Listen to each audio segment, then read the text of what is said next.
ګرانو لیدونکو السلام علیکم. ستاسې پام راړوم د نن ورځې تازه لنډو مهمو خبرونو ته. طالبانو او افغان حکومت د اختر په 3 ورځو کې د اوربند اعلان وکړ.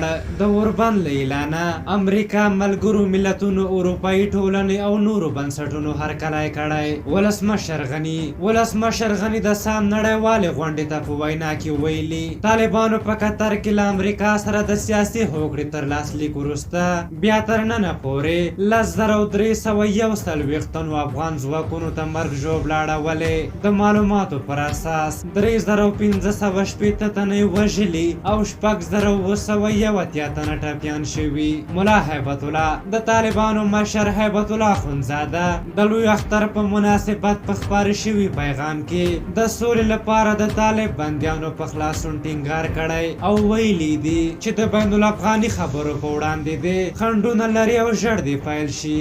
زلمی خلیلزاد د امریکا د بهرنیو چارو وزارت ځانګړی استازی زلمی خلیلزاد نن کابل ته راغلی. د راپورونو له مخې خلیلزاد به له ولسمشر غني او عبدالله سره وګوري. هغه کابل ته له سفر وړاندې قطر ته تللی و.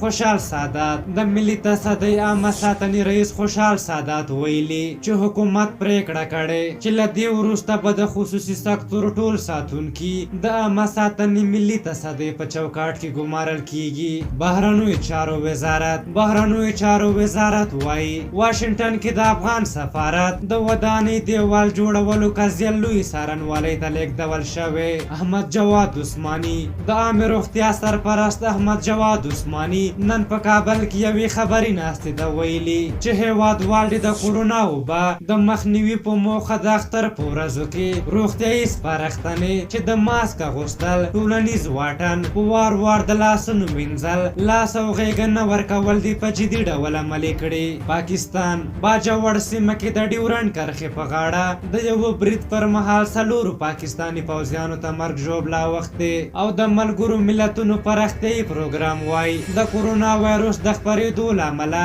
په افغانستان کې د بېوزلۍ کچه 14 سلنه لوړه شوې. وروستی خبر دا دی چې د افغانستان د ملي امنیت سلاکار حمدالله محب د ناټو له ملکي استازي سره لیدلي او پر ځینو مهمو موضوعاتو ورسره غږېدلی. په هر حال دا د نن ورځې تازه لنډ او مهم خبرونه. تر بیا چې ستاسو چوپړ ته راځم په لوی او بخښونکي خدای مو سپارم. د الله په امان.